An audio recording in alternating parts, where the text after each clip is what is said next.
Ana day mo ha, magpundok-pundok day mo din ang naa ha. O, pundok-pundok o barog-barog. Atik-atik na inyo mga kuya ha. Tanawa o tanawa. Lusot na, lusot na. Mauna na ha. Ning human na din mo sa klase ha. Kana kinamo din ang naa, dili man mo inyohang interest ug exit sa eskwelahan, namo mo din ang naa kana cutting gina. O dili na cutting, nangipsot jud mo sa inyohang klase. Klaro kaayo. Mao ba din na entrance sa eskwelahan? Mao ba din na exit sa eskwelahan? Kung sa sakto pa ng oras sa pipamuhi, di gi mo agi din ang naa. O atik-atik dayon. Ha? Inyong mga magpapa, pirting pa nagdahom nga ning tarong magpag-eskwela. Unya karon, nang lusot gid mo din ang naa. Nang lusot. Inyo din gipa sapot si kagaray. Ha? Uway maayo na. Samputanan na inyong paglusot-lusot din ang naa. Ha?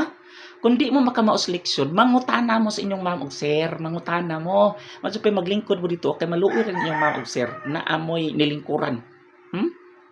Duol lang 80 pa na inyong score inyong grado ni anak. Kay maluoy man inyong ma'am ug sir, iyong manangasos kaluoy ni ani Inday ug midudon ni ating kuya. Ani sige to nga sa room. Nga bisan og dili ka mao, bisag dili maminaw, pero ning naa kid ning lingkod. Ana unta na. Unya ka mo diha. Nagsabot-sabot man day mo kay manglusot mo. Klaro kay na. Lutsanan man na. Lutsanan na sa mga tao nga magkating. Dili na entrance o dili pa na exit sa eskwelahan. Klaro kayo na. Sige. Padayunan na ninyong hantod sa tingklosing. Kay makadawat kit mo ni anak. Makadawat mo premiums inyong mamagpapa. Sa inyong mga guardian, lulag-lulo ba? Kay pasig nga abroad to inyong mga mamagpapa. Sige padayon na.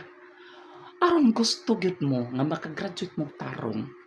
Paminaw mo sa tambag ni kagaray. Paminaw mo sa inyong ma'am ug sir, sa inyong mga ginikanan, sa inyong mga lulag-lulo. Di mo maglusot-lusot. Nya tanawa, ug di ka pasar. Mamusil na dayon mo. Mamusil na. Kay gusto mamugos ng makapasar. Kisa may mo pasar ni ana ug sige maglusot. Kisa may mo hatag grado ni anang wa mo moy gihatag nga score. Kay sige maglusot.